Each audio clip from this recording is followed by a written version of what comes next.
How Bizarre is intended for mature, open-minded audiences only. If you are easily offended, we suggest you turn this wacky shit straight off. The girls have been doodling drawings of me all summer. It's just this very sickly looking old bald dude with a trebling beard, trebling muscles, and nothing but shorts. Oh, kids. I'm just like, kids are just brutally honest, and yeah. Well, I'm just like, it's funny. They close their eyes and picture me, well, at least the bulk of the year.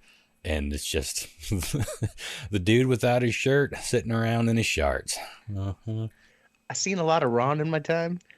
I think the nights I would stay over and see you like cash felt alarming. I don't like unusual. You know? Yeah, people really make a big deal of it when I'm not in a 3-piece suit, let alone in shorts. You like walk into the room. I just remember like you being in a t-shirt for the first time at your house, and I was like, this is weird. Like, what the fuck are you doing? What, are we going to have Chris? sex? What's going on here? This seems a little intimate, little purse. I just got some wine down at the Costco today. It's a local wine, Saint Chateau Michel. The 2017 Cabernet Sauvignon Indian Wells is fucking fantastic, man. I haven't had wine in a while. Huh? Sangiovese, yeah. Did I say Sangiovese? No, I just know that was one that turned you on to wine, if I'm not mistaken. The Sangiovese from Benson. God, what was the name of that? Yeah, Benson. Yeah. Yeah, that was the very first time I tasted wine. I was like, oh, I'm a wine person. I really thought it was just going to be that, but then I dabbled in other wines. I've still yet to taste one single white that I even remotely like.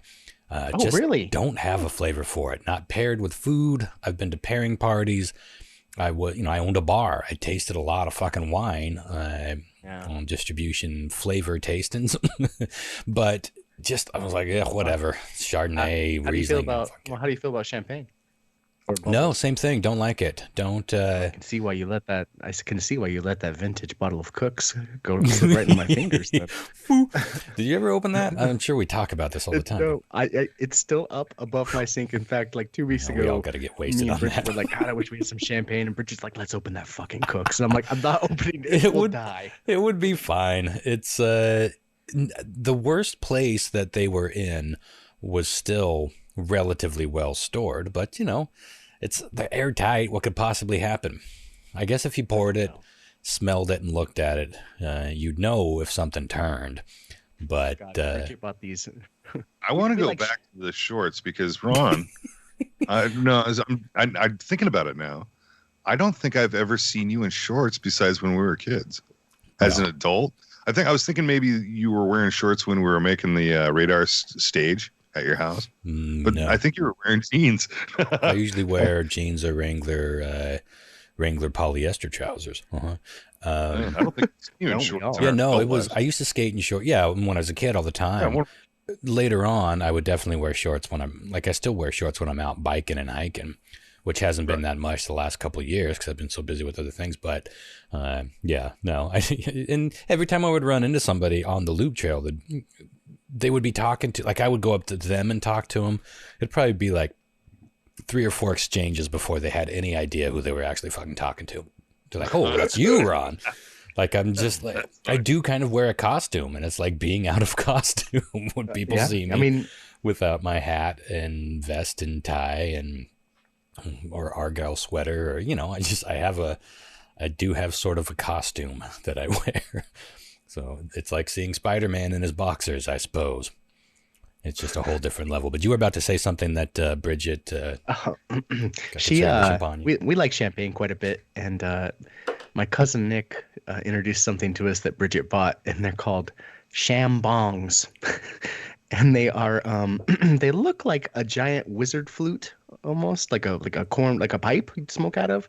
Oh yeah, but they're about a church warden pipe, I think they call those. Yeah, and you literally pour a flute of champagne into it, and it's got a beer bong pipe attached to it, and you just fucking bottoms up, and the whole flute goes down your throat in like beer bonging champagne.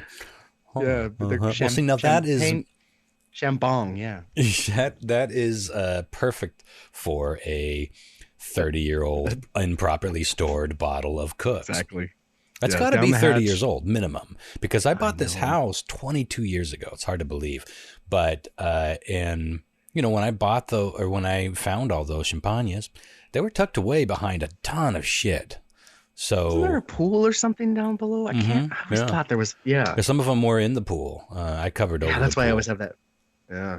Now, when people hear that there's a pool, there have to be some photos existing, but I can't find them. I'm wondering if my first wife took a bunch of those photo albums with, but it's. I think you should fucking bring it back, Ron. I think you should start construction tomorrow. Pool party. The pool? The pool is in the front. Obviously it was down in the first floor, but it was just like, it was a lap pool, and it was not pretty. It looked more like an irrigation canal that was just carved out into the dirt in between the foundation, the outer wall of the foundation. It wasn't dirt, but it was just like he dug through. I think it was about 5 feet deep. So, you could have done some swimming. Looking back on the length, it's about maybe closer to 12 feet long, but it was a pool, and he had a cement slab next to it where he had a hot tub set on, but he took the hot tub, or sold the hot tub. That wasn't here. Would have kept that shit for sure. But yeah, first bit of business was to board over that pool. But so when I tell people there's a swimming pool under there, they maybe imagine something like out of It's a Wonderful Life, when the floor opens up and they fall into the pool. It was a pool. No, it wasn't anything like that. Think between that and the kiddie pool you bought at Target last year. Yeah, well, the kiddie pool is way more comfortable and way more attractive. This was like a water dungeon. It's more fair to call it a water dungeon. Weird fucking house, man. And it's so funny because to this day, you guys are going to shit when you come visit me for the first time. You will not believe what it looks like around here. The big field that used to be right across the road from me, looking out, not toward the city, but out the other way over Grant Road. Yeah. That field is gone. It is now, there's a 75 unit apartment building, and it's surrounded by homes. Holy shit, your home value must have gone through the roof. It went up about 150,000 last estimate. But that it's becoming. How's that impacted your life? How's that impacted your day to day? Not much, because it's like a view out the window, like I can't really get, unless the tiny little orchard that's behind me, unless that gets mowed down and then houses pop up there, my life can't really change that much, because there's nowhere to put a house. There's 4 lanes of a highway in front of my house. Traffic wise, how's the traffic? Oh, the traffic up here is fucking insane, but it's been insane for a long time. It's maybe a little bit more noticeable, and they've only got that apartment building booked about 30% capacity, so it's going to get even crazier. But what's the do you know what the rent on those apartments? I'm just so curious. What's the rent on the apartments over there? The small ground level ones, I think, were $1,400, and the upper ones, I think, were $1,600, if I remember. I looked it up. And that's pretty typical. That may be a little on the upper scale for an apartment around here. They're pretty nice. They got like a saltwater pool. They got a clubhouse over there. They got Tesla charging stations. As far as apartment complexes, it's a fairly nice one. But as far as how it's affecting my life, yeah, traffic is really the only thing.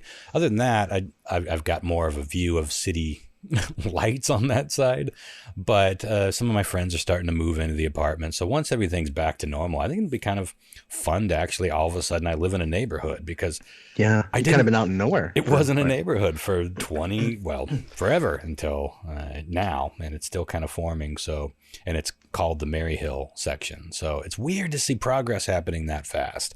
I've never witnessed anything like it. I've never seen so many houses built and so many homes built and occupied in such a small time. So it's been really, really interesting. I don't know how I got going down that path. Other than the fact that more and more people are walking by the house. And so whenever I'm outside, they'll ask about it, and people know a lot of things about this house. There's always legends. They're always wrong about something. Like so many people thought it was fully solar powered. It wasn't. You know, when I bought it, there was a bunch of solar panels that he had sitting around, but none of them were wired up. And one of the biggest regrets. I heard there's a man that keeps women in kennels. Yeah, there's going to be new legends about me after I die or move out. You better fucking believe there will. We done some shit here. Well, anyone that drove by during the nude show when Radar Station was downstairs, they would have seen tits and dicks just standing around out by a very busy street. I corralled them all back in when I saw that they were out there naked. But can you imagine how many people saw that? That alone would have stories going. But and anyone that showed up, yeah, go ahead. I should say you had visitors from California that came up specifically for that show. And so when they drove up, they were probably expecting a bunch of naked people out in the front yard. But that's what they got. Yeah, the guy, I don't know if the couple did, but that guy definitely listened to the show. That's how he knew about it. Rob, I think it was Rob. Rob, if you're still listening to the show, send us a message, unless it's Rod, and then send me a fuck you. I was listening to the show, but yeah, he listened to the Space Pod, and so he came up. They drove all the way. They were planning some vacation. They're like, well, why don't we go up and check out that podcast that we're listening to? Let's meet that dude and check out his gallery. And so if I remember right, they kind of booked their whole little vacation around at least swinging through. That's fucking cool. I bet it was a great experience for them too. I mean, like, come on. Yeah, that happened. It's funny, that happened quite a few times when Radar was in my house. It happened a couple of times when Radar was downtown, but not as much. It's like two different things, such complete different entities, Radar Station 1 versus Radar Station 2. Yeah. But all in all, yeah, crazy, crazy time in my life that I would never trade for anything. But yeah, once COVID's over, I might be going and visiting some friends and floating in that saltwater pool, shooting some pool. There's got to be a pool table. No respectable clubhouse has no pool table. So I like it. I'm liking it. I like a little bit of busyness. And, you know, ultimately, right now, I'm living the old man Evans, constantly looking out my window like, oh, what are those neighbors up to? And I may have some more stories about that down the road. But right now, I need to do some more investigation before I even start implying. It's too small a town. But you'll be like the onceler, and they'll have to come up to your house and like put a rusty nail and a fucking button in a bucket, and you pull it up and then you tell them the story down the ear tube. Back in my day, but going back to the stories, people they know all sorts of things about the kooky dude that built this house, and it's funny to hear that. But go ahead, Lau. I was just imagining you sitting in a lawn chair with your feet in one of those blue swimming pools, and like a beer and a cigar, and like coaxing people over. Times. Come on over, have a little wet feet. Come on over. That's how he got me over. I mean, well, one of those shows, it was not the nude show. I think it might have been Chris Quinn's Black Light show. There was about 12, maybe 13 people lingering. It was like 10:30 or 11. I was drunk. It was hot and sweaty. It was so fucking hot. I don't know. You remember that, Lyle? Because we had to block off that room, but the AC wouldn't get to it, and it was like July. Oh my God, it was so hot. We had to curtain everything for the black lights to actually affect the paintings. You know, it was such a fucking rad show, though. Yeah, it was not good, but it was an awesome show. You walked in through the black curtain, and it just took your fucking breath away. It was an amazing show. It's impossible to explain.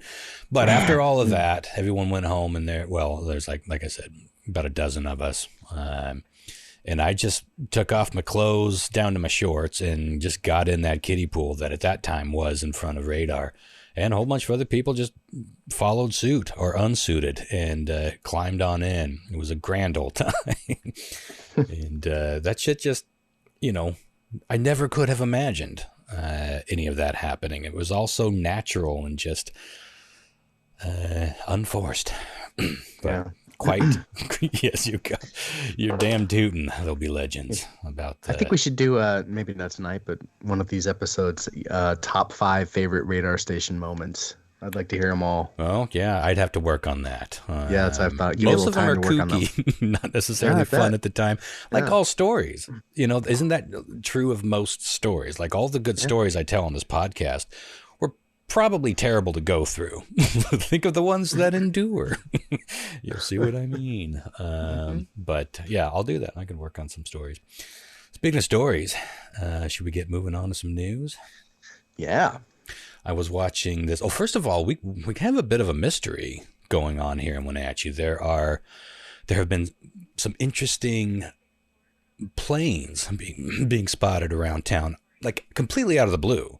Some military-looking planes, very standouty, and everyone's been like, "What the fuck are these planes doing?" And me living up by the airport, by the time they're flying over, they're descending, and just a cat's whisker in a quarter of a mile of road, and they're actually landing up above my house.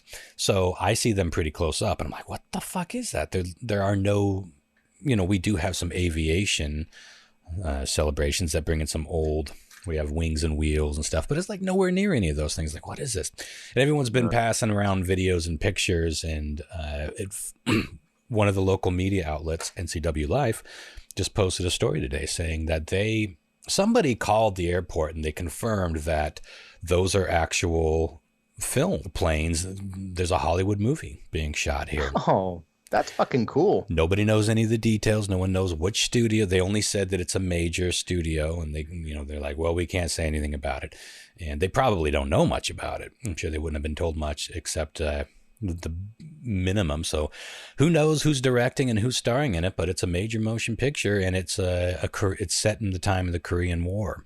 So these planes that we're seeing flying are either replicas or surviving Korean War era planes. So I've been doing some research, and y'all out there, if you know anything, feel free to email radarstationart@gmail.com. Curious to see. Eventually it'll come out, but I'm wondering if there's any famous folks hanging about in my neck of the woods. Literally in my neck of the woods. Yeah. God, wouldn't it be fucking nuts if it was like a Marvel movie, like they needed scenes and something big, something where like a Captain America thing or whatever. Me and Joe Mark will see. Yeah, I'll see it eventually. I would definitely make an effort to see something filmed here. In fact, when I was watching Sarah's Daughters not that long ago, I picked a movie, and it was right before Christmas, and I found that I think it's called Christmas Town. It's a little independent Christmas movie filmed in Leavenworth, or partially filmed in Leavenworth. It's like one of those classic, this kid pretended to be that kid, and that kid pretended to be this kid scenarios. But I watched it. It was all right. It was good for a little indie flick. But I will go out of my way to find things that are filmed here. And there's a lot of movies that have been filmed around here, most famously Surviving the Game.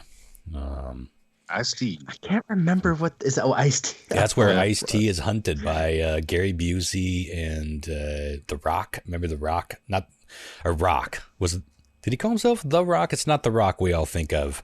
It was Rock. He had his own show. It wasn't The Rock. It wasn't Dwayne The Rock Johnson. No, I think his name was Rock. It was like R-O-C. Big bald black dude. He had his own sitcom, which I can't. Was it just called Rock? Rock's House? I don't know. But I remember that. Yeah, I know who you're talking about. And Rutger fucking Howard. That's all of those people were here filming that.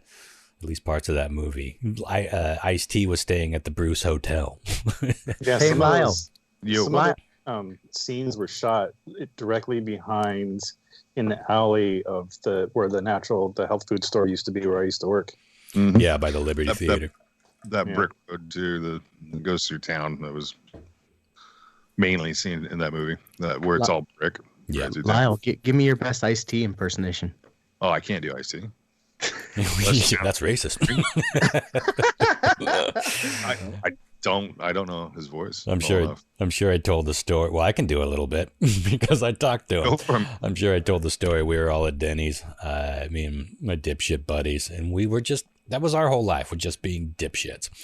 And this is what, like 1992, 93, sitting back by the bathrooms, and we saw Ice-T and his whole entourage come in. I don't think any of the other stars were with him at that point. To Denny's, yeah. Well, you got to remember, this was the 90s, and this was Wenatchee. So it's like, where are you going to eat? I would probably go to a chain like that as well, where consistency is key. Now it's a whole different town. But anyway, so we were sitting there like, we got to go over there and introduce ourselves. So my friend Jason was like, he was always the ballsiest one. He's like, I'm going to go over there and introduce him. Introduce myself to him. So we walked, and we're like, whatever. He disappears for a couple seconds, and then he comes back around the corner, and Ice-T is with him. We're all just like sitting there back when you could smoke your cigarettes, drinking your coffee, and we're just like watching Ice-T approach. It's like, well, and I'm thinking, what am I going to say here? And, well, I thought of something. He introduced Jason's girlfriend and then my cousin, and then introduced me. And I said, do I call you Ice or is it Mr. T? Oh, and he shot me. I might shoot you, motherfucker. Look, is like Ice, and then smiled, and then signed our napkins, and then went and took a piss. And as we were laughing about it and talking about it, and he was like exiting the bathroom and walking back, very surreal little moment for 19-year-old Ron. Wow, I guess it must have. I can't remember when that came out. I feel like I was still in high school, so. But such a twat. 17 or 18. Oh, don't. Yeah, I got so many stories. That's why I deserve any shit that comes my way. I mean, we weren't terrible people. I remember but we were just dicks. When they were filming that. You know the barn, the place, the gas station, the barn you buy beer and stuff. The red one. Yeah. Oh yeah, mm-hmm. Yeah, the red barn. I remember going in there once when they were filming that, and they had. Apparently, Rutger Hauer smoked I don't know how to pronounce it, Gauloise or Gauloise or whatever, these like French cigarettes. And they had a few packs of them on the front of the counter, and there was like a little sign that they had handwritten that said "Famous movie star cigarettes." That's fucking great. You know, we small towns, we cling to our shit. It's silly too, because I remember when it was Hasselback when he moved here. Just on the outskirts of Wenatchee. Yeah. He would go into, for those that you don't know. Yeah. The quarterback? I didn't know he lived out here. Yeah, he lives out there by Pearl Rock. Oh, yeah. Wow. That's cool. Closer to Chelan, yeah. I had no idea. Right by Duff about McKagan's place. Yeah, it's Twin W is what it's called. But crap. I gotta get this real quick. All right, go ahead. Let's see, where are we time-wise? Because I know we got an epic Star Wars. Oh, we're doing fine. Did you guys know that Steven Spielberg went to Wenatchee and lived there for a while after he finished filming E.T.? What? No way. Yeah. I actually, so there's a house up on the like Skyline Drive, and I was hired. The people were trying to sell it, and they had gone to like Hawaii or something while they were trying to sell it. And they had hired me to come by like once a week and water their plants and stuff and just kind of take care of the plants. And there's like a little thing, and when you go in the front door, there's like the little plaque that they had there, a little thing that was like, you know, Steven Spielberg stayed here. There was like, you know, a little story commemorating it. Like he rented the house for, I don't know, it was like a year or some months or whatever. After he finished filming E.T., he just kind of hung out in Wenatchee for a while at this house. Why? I don't know, dude. Just to kind of get away from everything, probably. Well, didn't he direct that movie Always? Because that was filmed around here. I'm not sure. With Robin Williams, that was could be, and maybe John Goodman. He could have it could be that was the case, and he was like, "Oh, this is a good place to kind of get away from it all, or whatever," you know. Yeah, that's the only. I find peace here. Let me see if that was Always movie. I'm back. Yeah, there's been quite a few movies filmed. Yeah, that was a Steven Spielberg movie. That was filmed closer to Moses Lake for the most part, but and that was in 1989. That was quite a bit after E.T. though. So maybe it was the other way around. Maybe it was like this is a good place to get away, and also a good place to make a movie in 5 years or whenever. When did E.T. come out? Like 82, I would guess. Something like that. Yeah. E.T. movie, 82 or 83. 82, you know. Isn't it funny how 1982 to like 1987 in our evolution feels like 30 years, and yet like 2005 to 2000 Oh my God, it's 11 wild, right? is like nothing. It's so strange. 2007 seems like it was yesterday almost, and then you think back and you're like, oh shit, iPhone had barely even come out in 2007. You know, like our whole life as we know it right now didn't exist in 2007. Yeah, very, very different world. I was going to say, Steven Seagal filmed a movie out here. What was it called? Was that on Deadly Ground? Oh, Yeah, I've seen that. yeah. There's two of them now. Well, there's two he filmed here. Here? Well, not so much Wenatchee, but like it was, I want to say Chelan, Manson area. Yeah, I'm spacing some. Oh, Drew Barrymore filmed there's a movie called Mad Love that I guess was filmed around here, but there's also a movie called Gun Crazy, which I remember really liking in the 90s. It was like one of the more indie movies of Drew Barrymore, but that was definitely filmed around here. There's a shot where they're driving out in this field and you can kind of see a town in the background. They're winding their way down. It's basically them coming down toward Fancher Heights from Waterville. So, there's a lot you can do with this area. We got forest, we got desert, and a lot of it could look like Southern California if you want your movie to look like Southern California, but you don't want to pay all those absorbent taxes. But let me ask you, other than apples, what would you say is the most famous thing about Wenatchee? The sex cult ring. That's right. You put in Wenatchee. Wait, the one you started or the other one? that didn't exist. That didn't really exist. There was some weirdness going on, but it mostly seemed to be get on YouTube's. I just watched.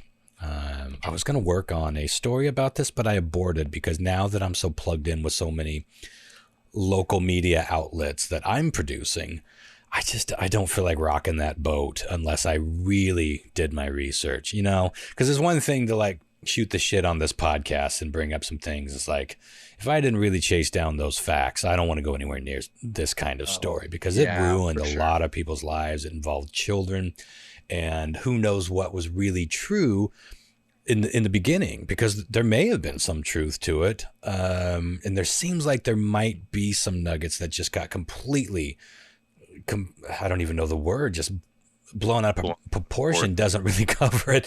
But Bob Perez, a detective here in Wenatchee, took the case over, and all of a sudden there were just victims every which where.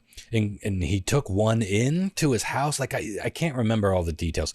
Get on YouTube and look up Wenatchee sex ring, or just look it up in general. You read about it. Tell the tale. There's actually a wiki on it. I looked it up a month ago. That's a famous case. When I brought it up, I was like, hey, should we talk about this? Or say witch hunt, Wenatchee witch hunt, because that's what it ended up being. No.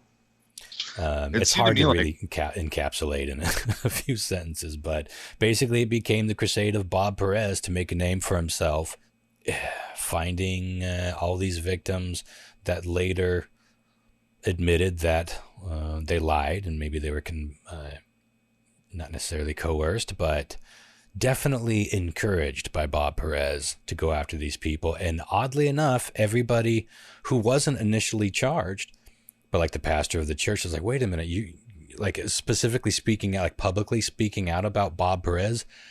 All of a sudden that pastor was on the list. Like he found everybody that went against him was magically all of a sudden accused by one of these kids, and including one that was living with him, which is a strange tale too. So I'm friends with somebody who married one of those kids that was part of the sex ring that was not so politely encouraged to testify on Bob Perez's behalf. So it's a fucking mess. But then I know a lot of people here who I really respect and admire and trust, and they 100% back Bob through the whole thing. And I'm like, that's crazy. How do you do that?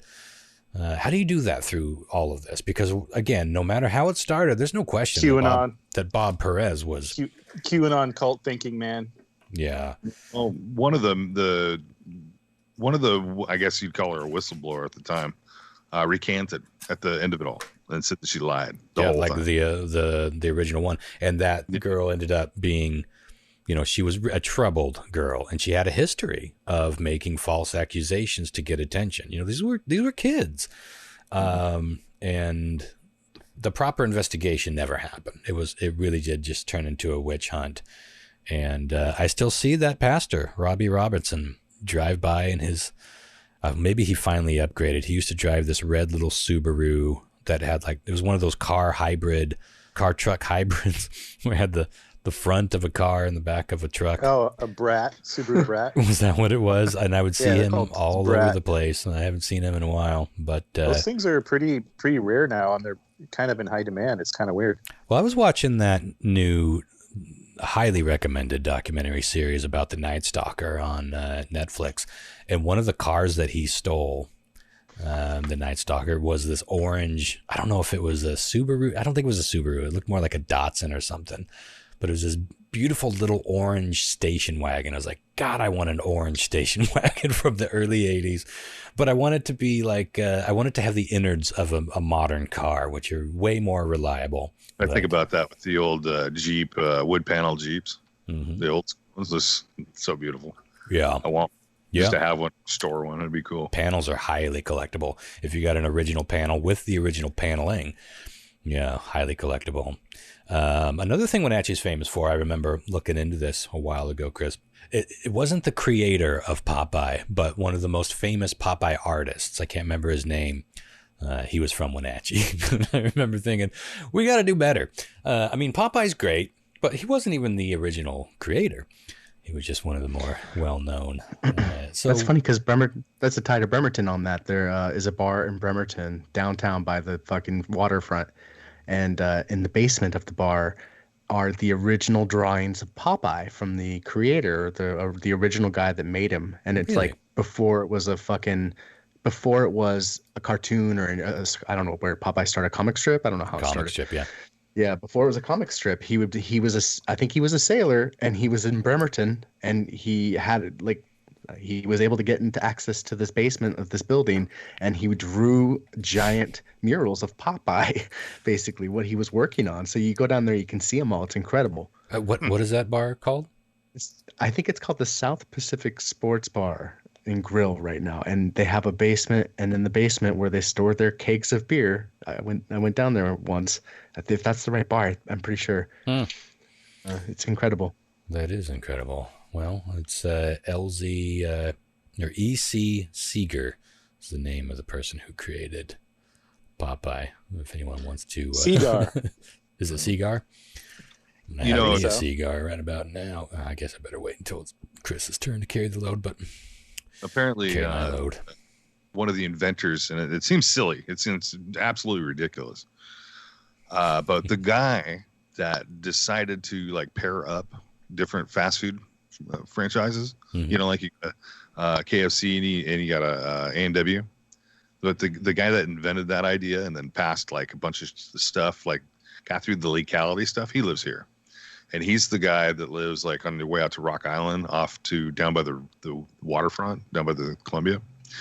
Giant house. It's like a ski lot. Right. I remember reading about that. I did work on that house, and it's silly huge. It's unbelievably huge. Yeah. But well, looking at the clock, we should get moving on because I know we got an epic, dare I say, intergalactic. Oh my! Well weird done. Trivia that Christopher has prepared for us tonight. I've said too much. We'll leave the rest for a bit of a surprise. I guess it'll probably be in the description. But maybe you didn't read the description. Jesus, here comes that wine. Description. It's funny how when different alcohol affects you differently concerning portions, right?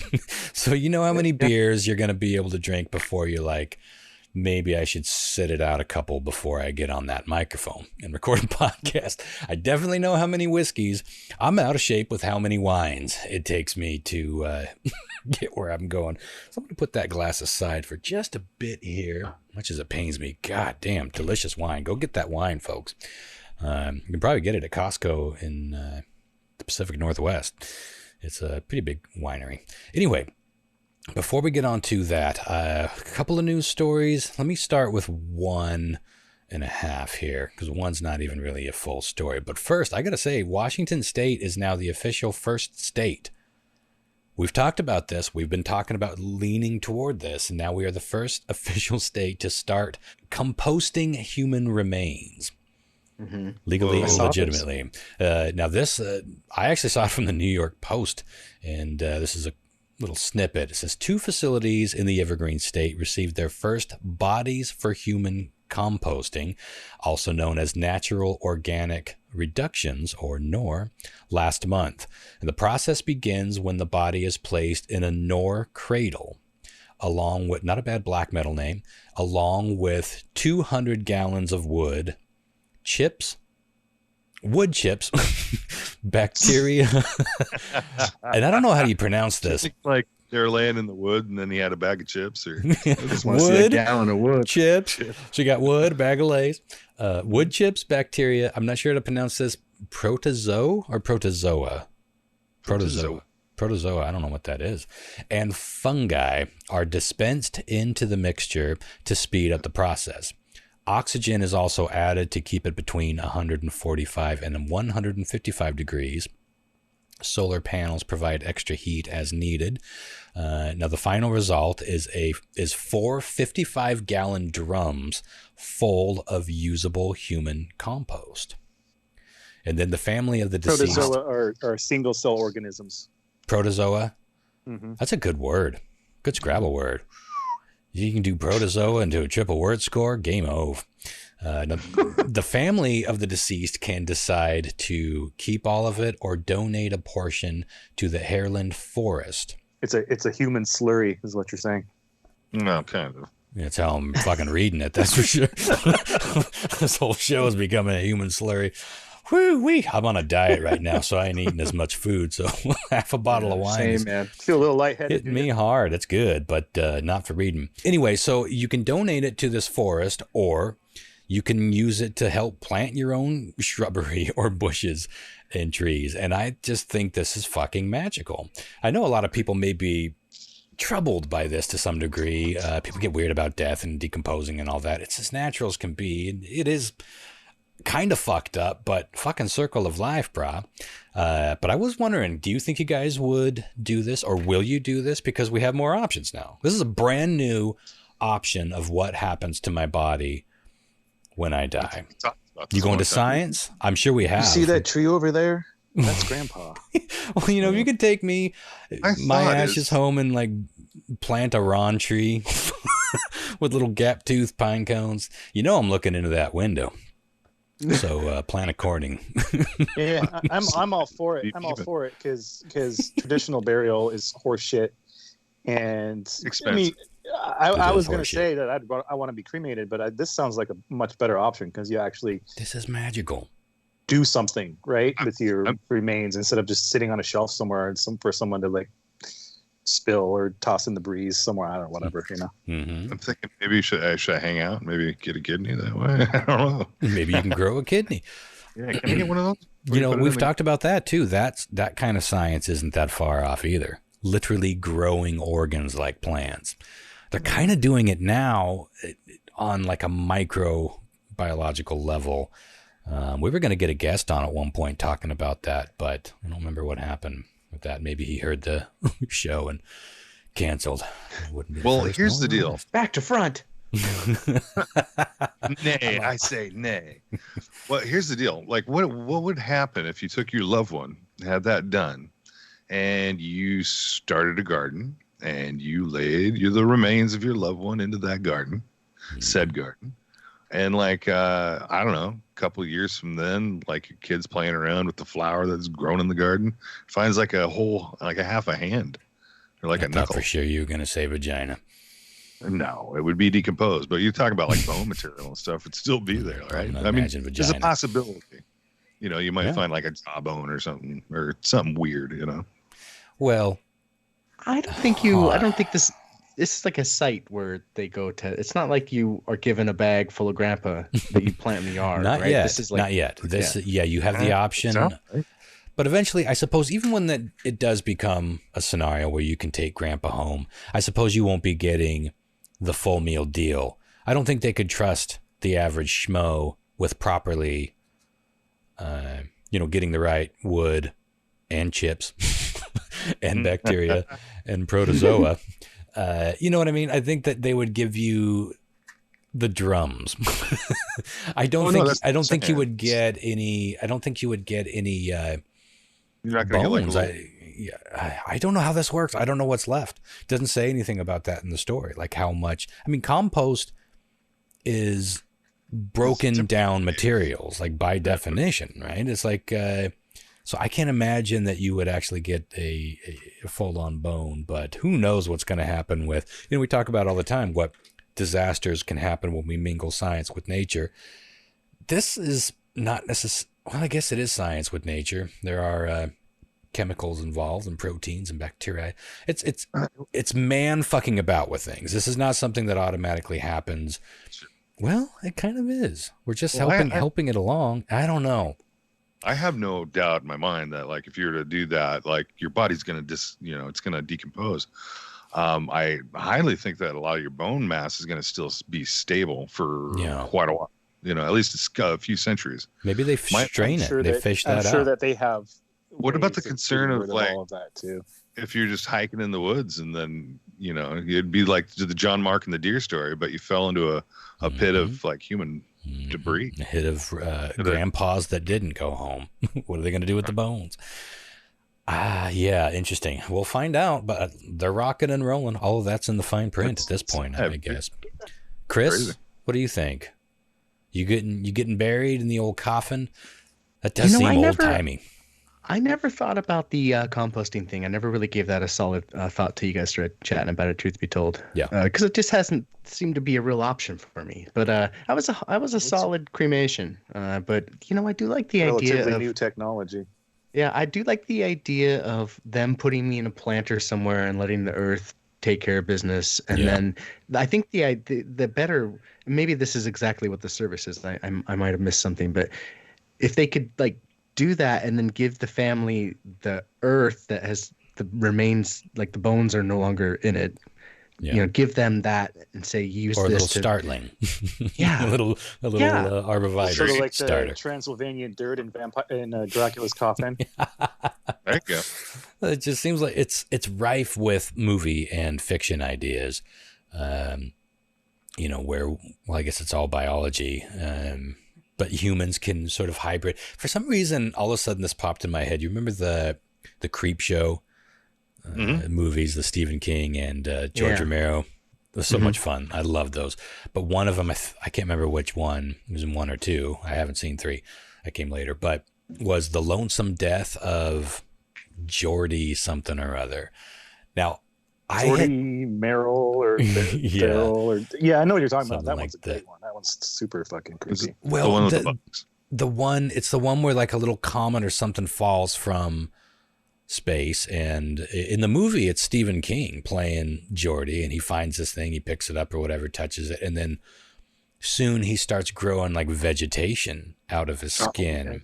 Okay. And then it goes on from there. Now, the movie version is a little goofy. Like Stephen King, we've talked about this way back on the old show, because I know we've talked about the audiobook series for, why am I spacing it? The Gunslinger and all those. What's that series called? Dark Tower. The Dark Tower. How that guy that did most of those audiobook recordings was so great.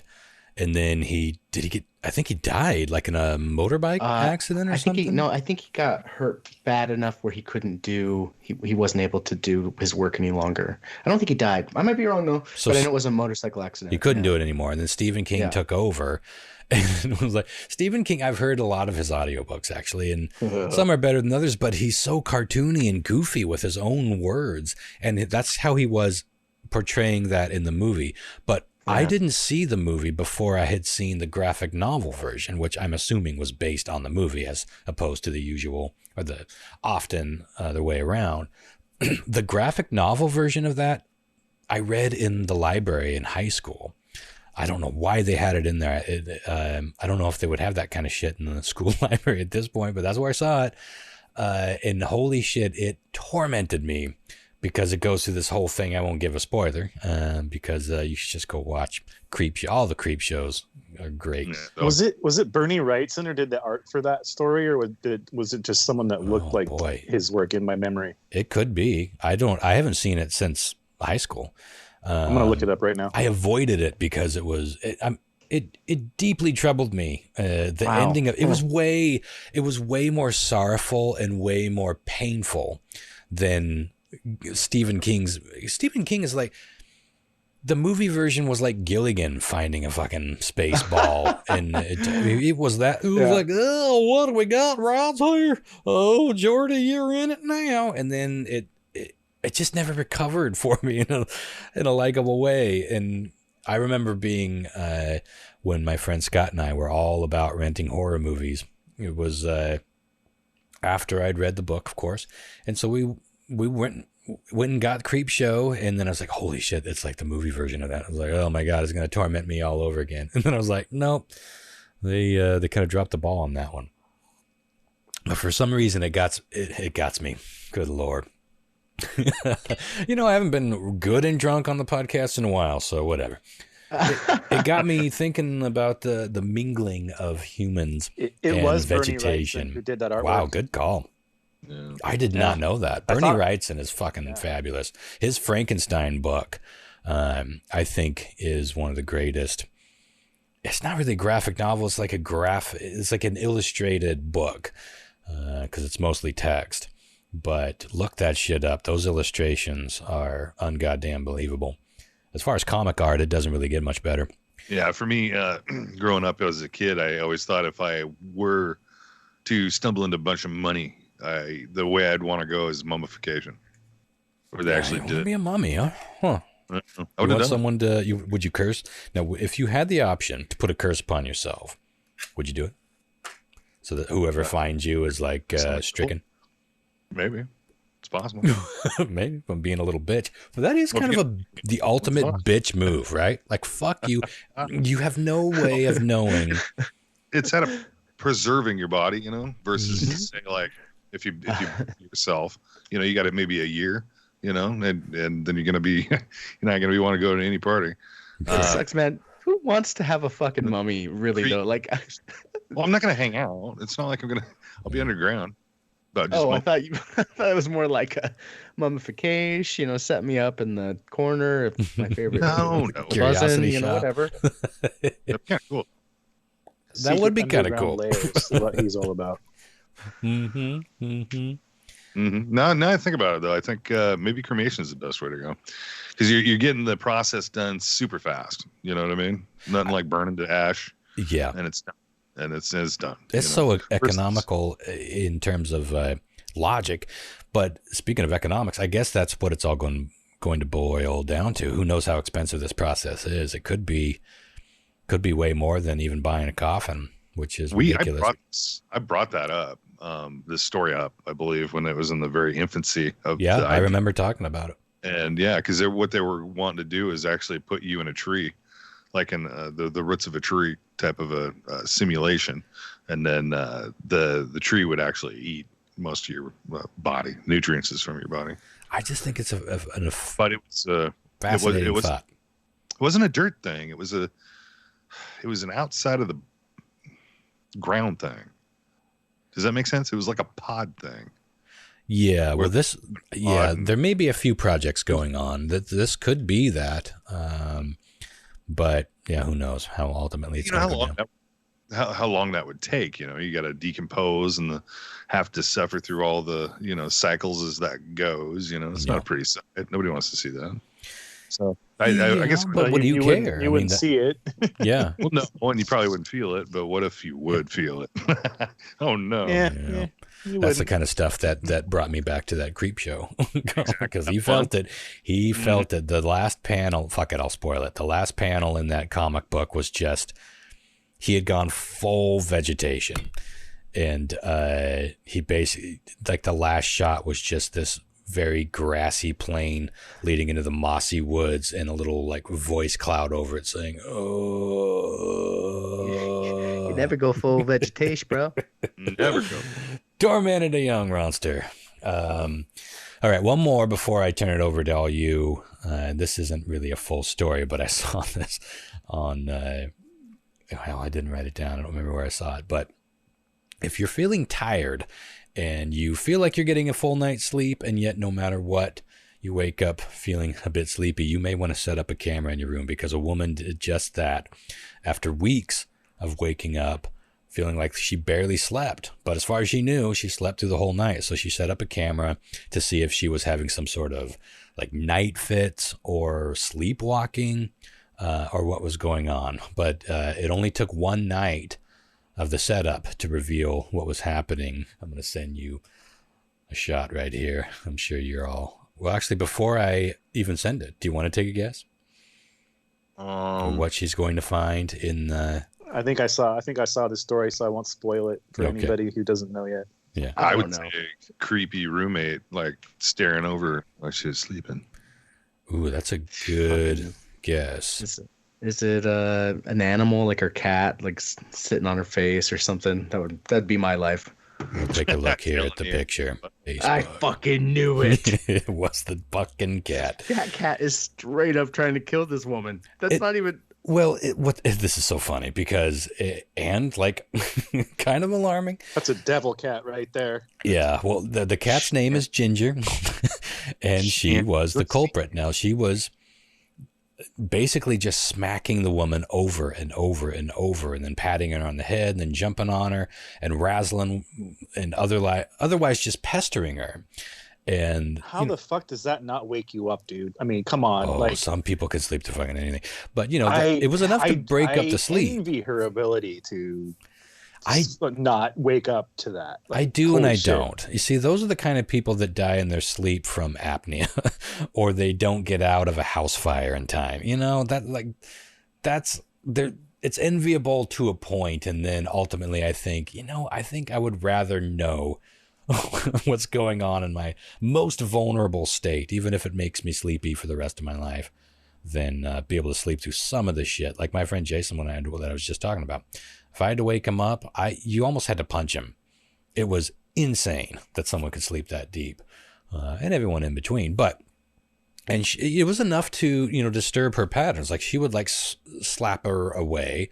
But that wasn't enough to fully wake her up. That's kind of a natural instinct when something's on you, or, it's like you just bat it away. It's not a really conscious awakening. So, she never really fully woke up.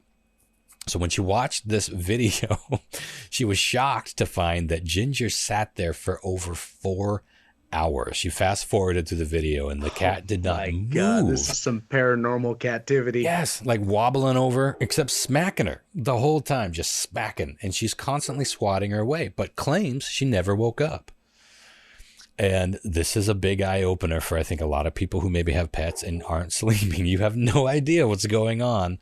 I know when I wake up at night and when the cat just jumped on my balls, because it happens once or twice an evening. It's a constant fucking thing. She loves leaping from the dresser next to my bed directly onto my ball. Oh, is that a rude awakening? But God damn it. So that's like I said, if you're feeling unrested, maybe set up that camera. But going back to Lyle, what would be the creepiest thing that you would see on there outside of like some ghost thing? I think that would be like your neighbor, a creepy neighbor entering your room, watching you sleep, or fondling you, even worse, playing with your hair or some shit. What do you guys think would be the worst thing? What's the one thing you wouldn't want to see on that camera? Lyle. Just standing there, stroking your hair with the crippler. Like, what? I just aired out in my sleep. Slinging it. Hey. Batting you, smacking you, just like Ginger. You're like, no, Ginger, no. Yeah. Well, that's all I got. I got more, but we got to get trucking on. What do you guys got? How about some tabloid stuff? Yeah, let's do some quick tabloid stuff. Since we're already at an hour. Oh yeah, go ahead. Okay, so I got three basically words, short paragraphs. But if you want me to just let me know when you want me to stop.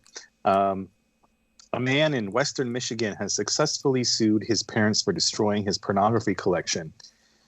David Working told a federal judge that he moved back home with his folks for 10 months after getting a divorce and that they admitted throwing out 12 large moving boxes filled with pornographic movies and magazines he claims were worth $29,000. You told me to stop you. About this? I talked about this a couple weeks. I would remember. Struck a chord. Old news. It's old news. Maybe, did we talk about this already? Maybe John Mark was peeing, or sometimes you do cut out. It could have been one of those nights.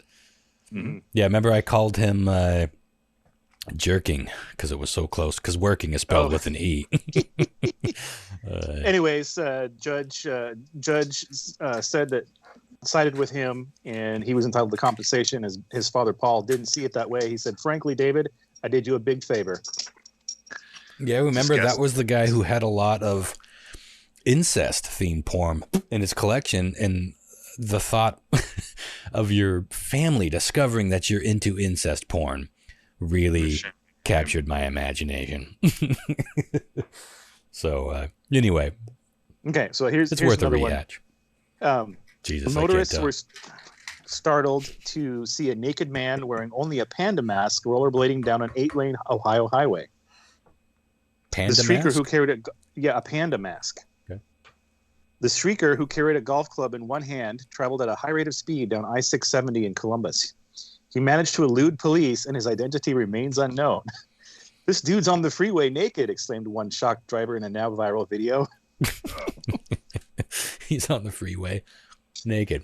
Bath salts? Yeah, or... only a panda mask and a golf club. Or God knows why, but...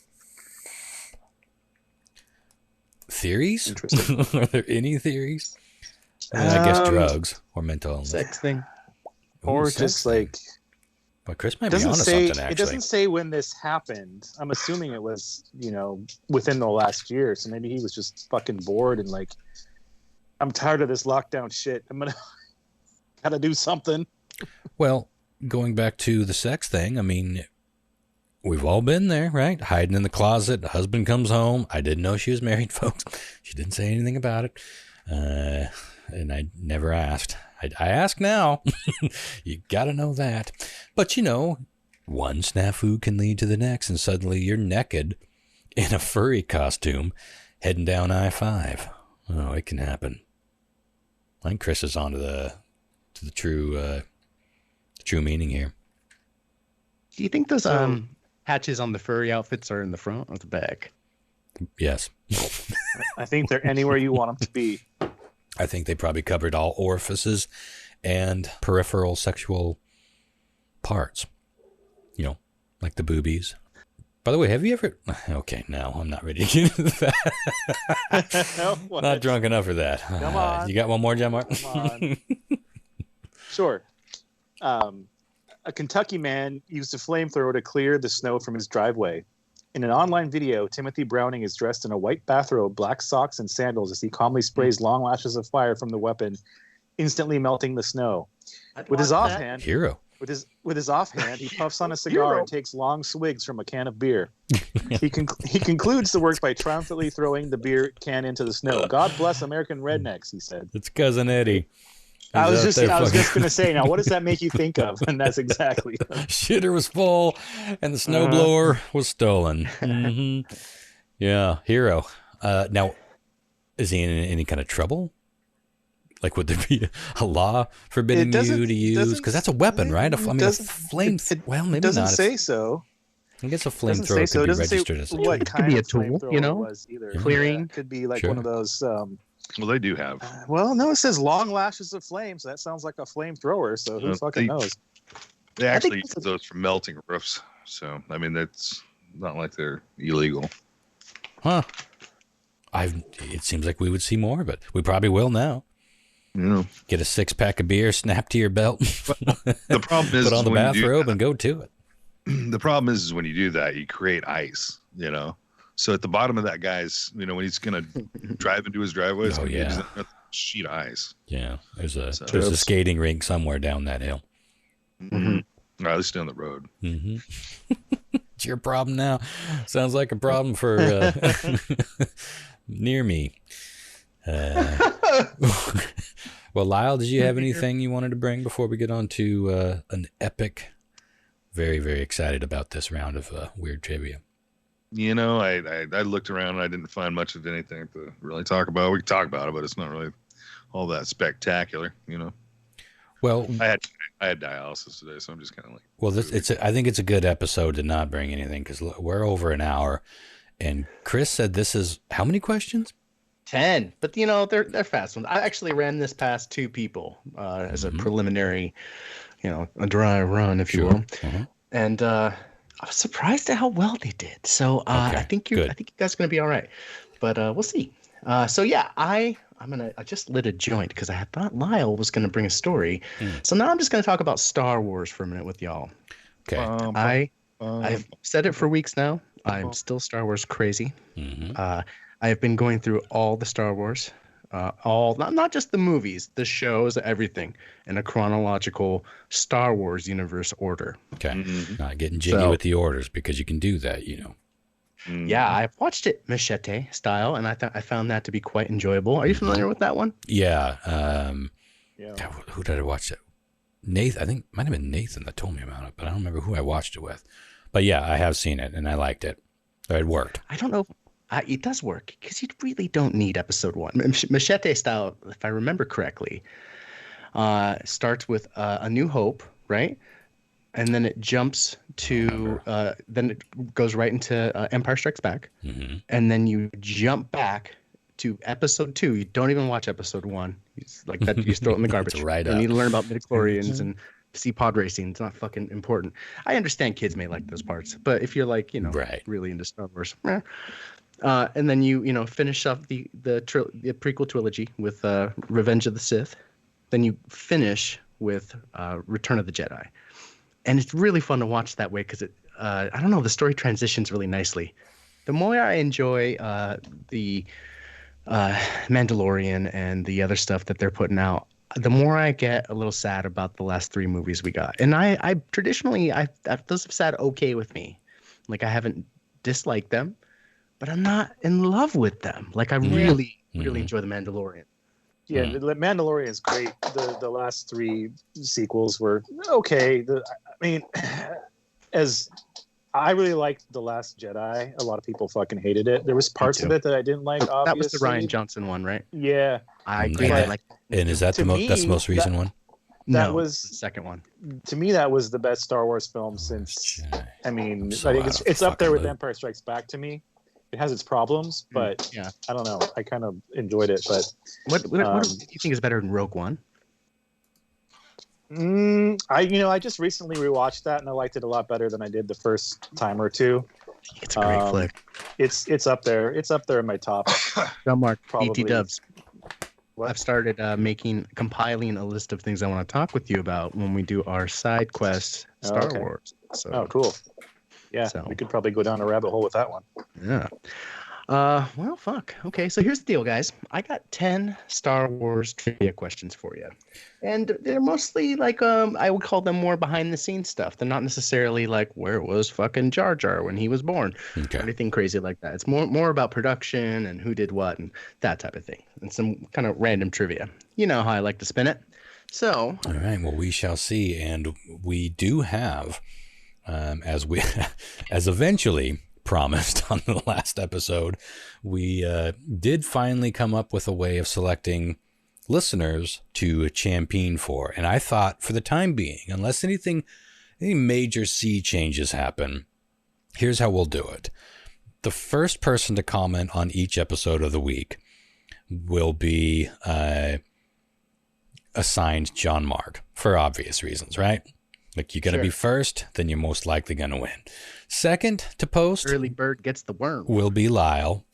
And the third will be some luckless, motherless child that I shall champion for. And in this instance, first up was Thad Kreischer, I believe is how you butcher that name. Actually, that's probably Kreischer, who answered the question of the show itself. What doesn't John Mark like about sports? Or why doesn't John Mark like sports? He answered, because they're boring. How dare you? But ultimately, I mean, that is the answer, right? It just doesn't appeal to you.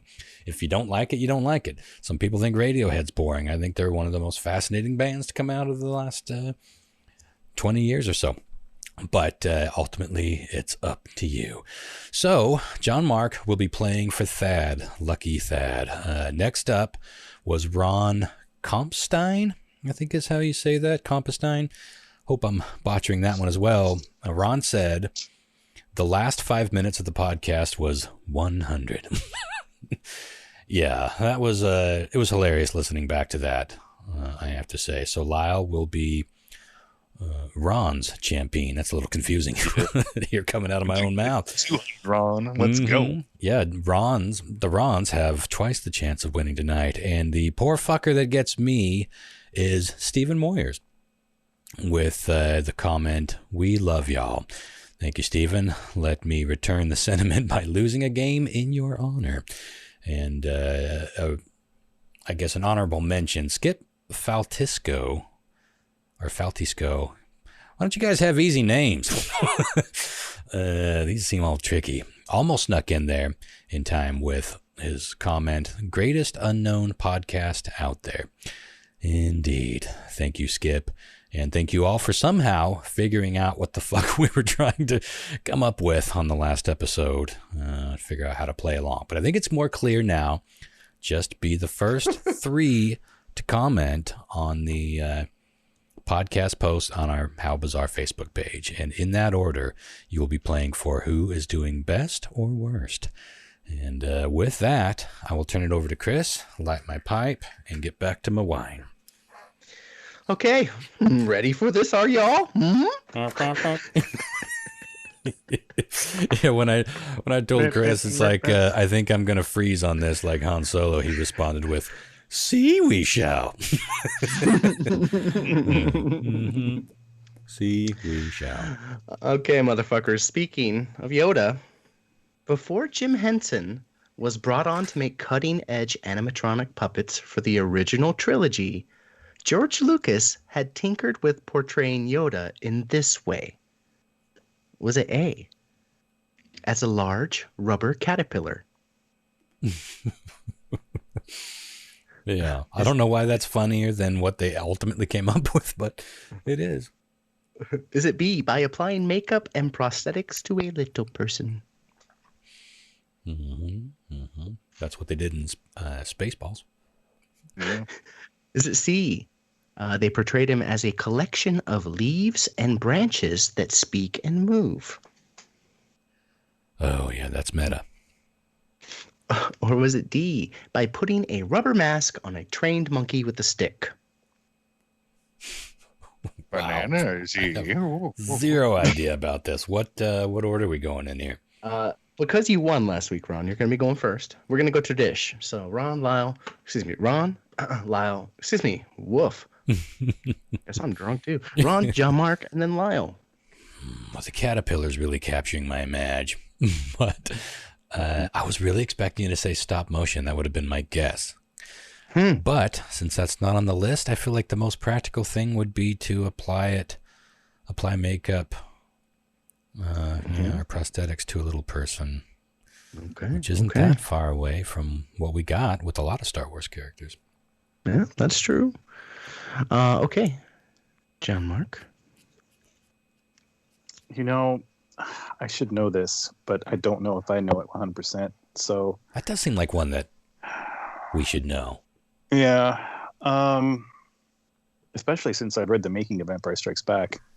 Not just the documentaries. I've actually read the book, The Making of Empire Strikes Back. Oh yeah, well I read the graphic novel based on the book, based on the doc. Okay. Dang, go deep. Shut up, I will. I really want to go with the monkey, the trained monkey. Yeah, that's good. But I also want to go with the caterpillar, and I also want to go with the leaves. But let's put a mask on a monkey. You should. Let's get a mask on a monkey and write the scene around whatever it does. That's my kind of fucking filmmaking. I'm gonna go with the caterpillar. God damn it! Wow. Caterpillar. And allows that. Oh shit! I almost did. Yeah. It was let me bring it back to you guys. It was the 70s, and I'm thinking that weed was pretty out there. I think he was probably pretty high when he thought about the whole Yoda in the first place. So I'm going with the leaves and the branches, must I? That's not a bad analyze, although I think technically it was probably the 80s when he thought of it. It was like 80 or 81 when Empire came out. Like although who knows when he thought of them. Well, you should know that, John Mark, when he sketched him down the first time. Yeah. When he wrote down, when he drew his first Caterpillar Jedi. Caterpillar Jedi. Can you imagine a lightsaber in each caterpillar leg? Hey, shit, I wish I would have thought about that before I answered.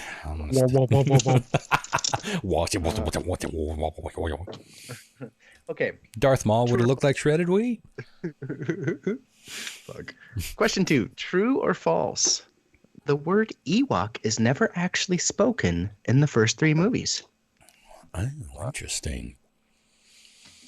God, I'm going to say true.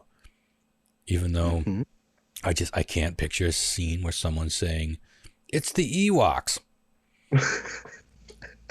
All right. John Mark? Boy, that's a good one. I'm going to say true. It was never spoken. Okay. Lyle?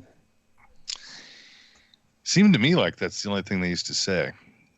It was just Ewok Like over and over again. They were doing impersonations of Ewok. Do your impersonation of an Ewok. I'm your Ewok. Yeah.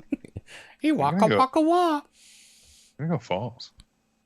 Fucking road. That's a good one. I feel like it's true, but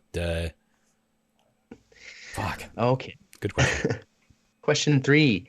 Qui-Gon Jinn, played masterfully by Liam Neeson, might I add, is shown speaking into a portable communicator in episode 1. But when you look closely, it's pretty clear that the communicator is actually just this item that's been jazzed up with a little Hollywood magic. What is it? Is it A, the controls from an old tape deck boombox?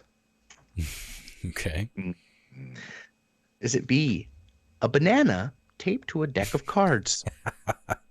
Oh, that's my kind of filmmaking. Come on. Is it C, a Gillette ladies shaving razor? Gillette. The best. Or is it D, a forehead thermometer? Boy, I suppose we don't get a visual cue on this. Oh no, you'll get one after. Fuck. Oh. Well, Stephen, I am tempted to go with the banana, and yet I'm also tempted to win. So I'm down between the razor. I'm thinking about those razors, and if it's the one, I'm like, especially back in the 90s, I remember ones that were shaped kind of wide and almost like what a flip phone type thing would look like when it was opened up. But what was the thermometer? I have no visual reference to what that was. I'm gonna go with the razor, just because it. Okay. I remember a razor that had a sort of Star Wars shape. Okay. I'll take the Star Wars shaped one, sir. Sorry, Steve. Okay. But by the way, someone's had to have made Qui-Gon Jinn, right? Oh my god. Who wouldn't buy a bottle of that? I would. I love that guy. He's like my favorite fucking Jedi. All right. John Mark. That's because he has a very specific set of skills. Yes. The razor's ringing true, but I can't visualize that. So I'm going to go with the remote. The remote. The remote. Oh, the control. The tape deck. The tape deck boombox controls. Did you say it was like a remote control for tape, or did you say tape decks? The controls from an old tape deck boombox. Play pause. I'm gonna go with that. Yeah, that's a good guess too, because they did Star Wars was kind of like the king of kit bashing. You know, taking things apart and just using their other sides that looks spacey and wiry and computery as future space stuff. Mm-hmm. I can see you've drawn inspiration from that, Ronster. Yeah, I think Alien was probably the first movie to really drive that home, where everything you saw was basically like that. But Star Wars, even the Millennium Falcon, like from top to bottom, was built by old model parts. There's a little trivia for you there. Almost all of those ships were built from like old, like World War II military model kits. They called it kit bashing. Mm-hmm. Where are we at here? I got Ron's answer. I think we're down to Lyle. Lyle. Yes. I'm all lounged back. I feel like what was that? Who's the guy that does the talk show? Howard Stern. Kind of all laid back with my microphone leaning in. Mm-hmm. Looking all cool. Howard Stern in it, you know. What was what was 4? Forehead thermometer. I'm going with that.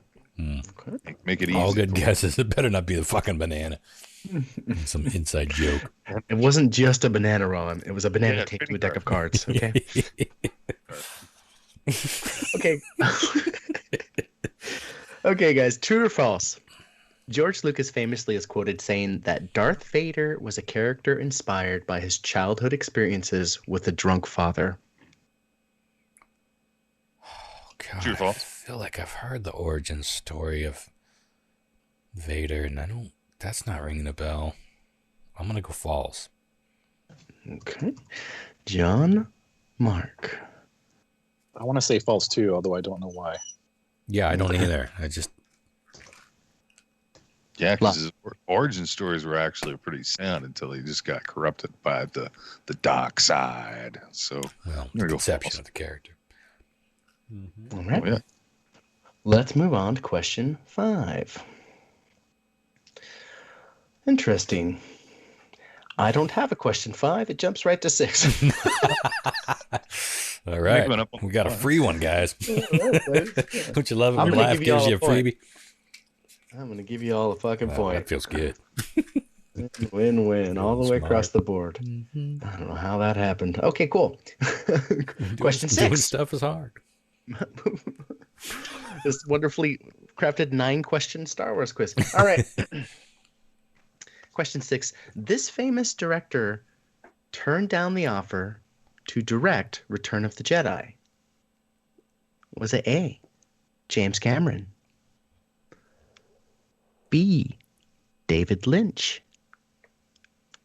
C, John Carpenter? Or D, Oliver Stone? One of these guys turned it down. I feel like it's David Lynch. But you threw one in there that really has me. Imagine. Well, kind of. Yeah, I mean, Yoda would have definitely been fucking blowing leaves, black and white planet. Dago bummer. Are you going with Lynch? I'm going with Lynch. There's something very familiar about that. I'll tell you why when you tell me I'm right or wrong. Okay. Okay. John Mark? I'm going to go with David Lynch, too, just because I really would have wanted to see that film. Okay. Oh my Wouldn't God. you love to see, you know what? Yeah. alternate, like we get alternate endings sometimes or alternate edits. Yeah. Wouldn't you love to see alternate movies done by different directors? We're going to see it with fucking the, what is it? The DC Universe, the Justice League Snyder Cut. Because, you know, I think, we had to have talked about this. I had to ramble about this. Justice League was like 70% completed or something to that effect. Mm-hmm. And Zack Snyder's daughter killed herself or something. He had like some crazy family emergency. He had to step away. And they paid Joss Whedon to come in and finish it. But he fucking refilmed the whole thing. And everyone hates that movie. I mean, I say he refilmed the whole thing. But allegedly, he reshot a lot of the movie. A lot, yeah. And so Zack Snyder got a budget to put a Snyder Cut together. It's going to be on HBO Max next year or this year sometime. He's released a teaser and with a bunch of fresh footage. And I don't know. I hope it's really different. I think it'd be cool. Yeah. Huh. Yeah. Anyways. Why not?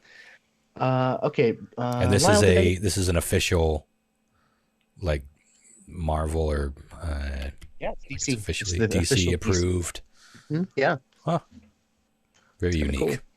Yeah. Lyle, did I get your answer? No. I'm going to go with, and only because I'm not trying to just fit in or anything, but I think the success of Dune during that time, because it's right around the same time, I think that he would have been approached. I think Empire might have been first, barely. It's around the same time. But Lynch had made a name for himself, sure. You know. I think Blue Velvet might have been around then. Yeah, and sci-fi, the genre was neck down pretty well, but I mean they were the masters of it. So I'm going to go David Lynch. Well, the reason I went with Lynch is because I felt like at some point hosting one of my movies at Radar Station that I had this trivia tidbit. I haven't played any Star Wars, but I have played plenty of Lynch movies. But we'll see. We shall see. Okay. Question 7. True or false? The boy band NSYNC originally made a cameo in Attack of the Clones, but was subsequently cut from the film. Tell me why. Bye. NSYNC. Well, this would have been 99 or 98 when they were filming. Sorry, episode 1, did you say? Uh-huh. Yeah. Okay. Oh, wait. Let me Attack of the Clones. Attack of the Clones was episode 2, I believe. Oh, okay. Well, yeah, that puts it closer to where I think they were. Fuck. What a bizarre question. I have to say true. All right, John Mark. I'm feeling true. I'm feeling true here. Lyle. They said true, but then bye. Bye. I don't think so. I think it's false.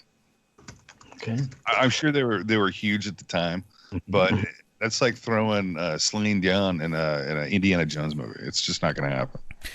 Well, George Lucas was doing some crazy things in the early 2000s. They're instrumental, man. You think Indiana Jones? Think instrumental. Think Star Wars. It's all. There was a weird, very brief Sigur Rós, for anyone who knows that, Icelandic, I guess, post-rock sort of band. Pretty fucking mind-blowing band, but there was a funny cameo of them in an episode of Game of Thrones where they're singing this beautiful music, and I don't know if it's Joffrey, somebody just like threw a bunch of coins at him but hit him in the head. Oh, yeah, I remember that. Yeah, that's Sigur Rós. Okay, question 8. Back in November, we lost one of our original Star Wars actors when David Prowse passed away. Now, David famously played Darth Vader, but not in voice. In costume, he was the man in the suit. Mm-hmm. Now, he was a bodybuilder, and his massive 6', 6" frame was unsettling when he was on stage. One of the following statements about David is true. The other 3 I made up. Identify the true one. Is it A? He was banned from all official Star Wars events because George Lucas found him annoying. God, that would suck. Yeah. But I'm Darth Vader. That would suck for everybody. Yeah. Was it B? Long before he played Darth Vader, he was actually bound to a wheelchair. Huh. Okay. Is it C? He lobbied very heavily to have a Darth Vader sex scene added to the scripts. Mm-hmm. Yes. I'm here to feel your dark side. I am your daddy. I'm your daddy. Bring your twin sister. Oh my. What was it? He never watched a single Star Wars movie, even though he was in 3 of them. That's very artist. By the way, there has to be a Darth Invader in the porn world, right? Just turning out the hits tonight, man. Wow. I'm sorry, real quick. There's a lot to take in here. Just the answers real quick. Sure. He was banned from all official Star Wars events because George Lucas found him annoying, or he before he played Darth Vader, he was bound to a wheelchair at one point, or he lobbied very heavily to have a Darth Vader sex scene added to the scripts, or he had never watched a single Star Wars movie, even though he was in 3 of them. I'm going to go with that one. I'm going to go with the last. There are a lot of actors who absolutely refuse to watch anything they're in, which I find baffling. But it's quite common in Hollywood. So I'm going to go with that. Okay. John Mark? I'm going to go with the wheelchair one. Oh, shit. Oh, okay. Lyle? I think I'm going to go with the not watching it, because it seems to me like, you know, especially for his role and CGI being so new, you're not really acting a lot. You are, but you're not. You know what I mean? With the whole CGI stuff behind the camera it's not traditional film, you know. So as an actor, being thrown into that whole new, you know, environment, it feels like you're just standing around a lot. So he probably doesn't realize in his head, you know, all the cool shit he's actually doing. You know, sure. CGI is actually doing. So I'm going to say he passed and probably never watched it. Okay. There's a Hammer horror film. I want to say it's The Curse of Frankenstein, but I could be wrong. But there's a Hammer horror film where Proust is playing Frankenstein.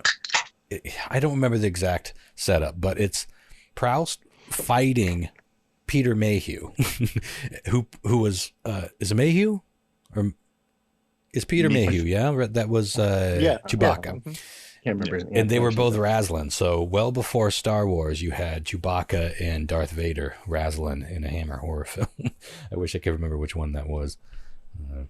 I feel like it might be Curse of Frankenstein. But anyway. Okay, question 9. True or false? There is only one female fighter pilot shown in the entire original trilogy. Wow, fighter pilot. I'm going to say... it's tough. Tempted with true, but I'm going to say false. Okay, John Mark? Are we talking original cuts or special editions and later substitutions? And then like humans or aliens, because, you know. Oh, for fuck's sake. And fan fiction or... I believe the original cuts or maybe the ones that I can't think of what was added. I'm going to say original cuts. Like none of them digitally put a woman in. I'm going to say, you said there was only one, true or false? True or false, there was only one female fighter pilot shown in the entire original trilogy. I'm going to say false. These are good. Okay. I'm surprised that your guinea pigs found these easy. I'm interested to see how we have done here. Yeah. Lyle? I want to say false too, but in cut scenes and the way it works predominantly, the question's a little, I wouldn't say suspect, but your question's a little limited on the way it's pronounced, as of like showing a pilot flying in space or that's a good people question. on set with pilot gear Female on. fighter pilots, whether they flew or not. He didn't specify that. I would say you're really close. I'd say probably it's true.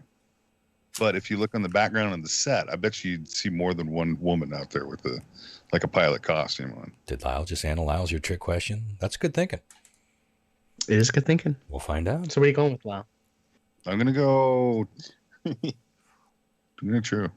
Good thinking. What's your answer? True but false. Beat that, Chris. Fake news. I didn't know you could do that. I'm going to go with A, but the others too. There's nothing I like hearing more than your question's a little suspect. Your question is invalid. Just know that it's on probation. We're looking into it. All right. Last question here, guys. Oh, so it was 10. Well, yeah, remember I gave you all. That's right. We got a freebie. Exciting. All right. The sound a TIE fighter makes is unmistakable. Wow, that's great. That fucking chilled me out. It hurt. But it was actually derived from two noises. I think predominantly two noises. Okay. One of them was a noise an animal makes. Ron, you should have fucking this one ready from your previous research for our quiz. What is the animal noise that's used in that? Is it A? Is it from a hippo? Mm-hmm. A cheetah? A cricket? Or an elephant? Fuck. God, I remember one of the crickets, or one of the smaller things that was amplified was horrifying, but I really should know this. I've been mimicking that sound since I was 8 years old. I have no fucking clue. I'm gonna go with an elephant, just because there's that that turns into that. You know. Ow, you really make a great TIE Fighter sound. I'm getting better. Mormon up. It's pain. I feel like I need to watch Empire Strikes Back right now. It is such a unique sound for a spaceship, Guys, right? It's like, it makes no sense. I'm not kidding you. Empire Strikes Back is exactly the next movie I have in my list. We should all watch it and just fucking have a bonus app to talk about it. That would make me giddy. I haven't seen it in a long time. And can you guys watch it over this next week, and maybe next step we can just chat about it a bit. Sure. Can y'all commit? Mm-hmm. Lyle, can you get up on Disney Plus? You got it? Well, I've been tempted to do what you're doing, Chris, because I'm so out of the Star Wars loop, and now I got Disney Plus. I got most of the just fucking do it. The Star Wars things, but I feel like I should start from the beginning and get back into that whole universe. Let's look up that app that Leah posted about, where you can watch Star Wars with your friends in the Netflix watch party fashion, and even, you know what I'm talking about? Yeah. Well, I think they ended up just using Zoom to watch movies because she sent me a link to this app they used. Yeah, but they don't do that anymore. So there's either it's a pay thing, or it didn't end up being as good as just watching. They started all at the same time, and if you're off by a second or two, it doesn't really matter. But we can look into it. I'm down. I would love it if we could get it dialed in. But then we got Skype connection, so there's always going to be a little snafu. Yeah. But I'm down. Either way, I'm down to sit and watch. Stream it on Discord. We would. The trick is we all have to stream it from the same thing, because there are so many different versions, right? No, what I'm saying is that you can go on Discord and you can log on to Disney Plus on your computer, and you can just stream your screen from Discord. Yeah, we could all watch it, and we could all watch it together in a Discord channel. And that's great. Is that something we could put out to our listeners and they could join us too, or is that big time? We couldn't put it out to the public, but we could offer it as a download to our Patreon subscribers, because that's not open to the public. No one's going to stumble into it. It would just be like a video that we record and edit, and they could only get it via a specific download. We'd never get away with putting it on Twitch or YouTube for long, but we could put a link and have them download it. Absolutely. Yeah, but we could put it on Facebook and be like, join us here if you want to, and then just log into Discord at that point, right? So. See, I don't know about that. Because the thing is, you have to be you have to be invited to be in our Discord, right? Oh. Okay. So what you do is everybody that you want, that are Patreons, you give them a link to our Discord. We accept them. So when we're online, they could come online with us, and nobody else could go into our Discord without permission. So, well, we should set some up and test that. We'll look into that. Yeah. Yeah. We'll get back to you. Okay, back to our quiz here. Let's see where we're at. Ronster said elephant. John Mark? I'm torn between hippo and elephant, but I'm going to go with elephant. Okay. Lyle? God, I don't want to say cricket. You don't want to? You just did.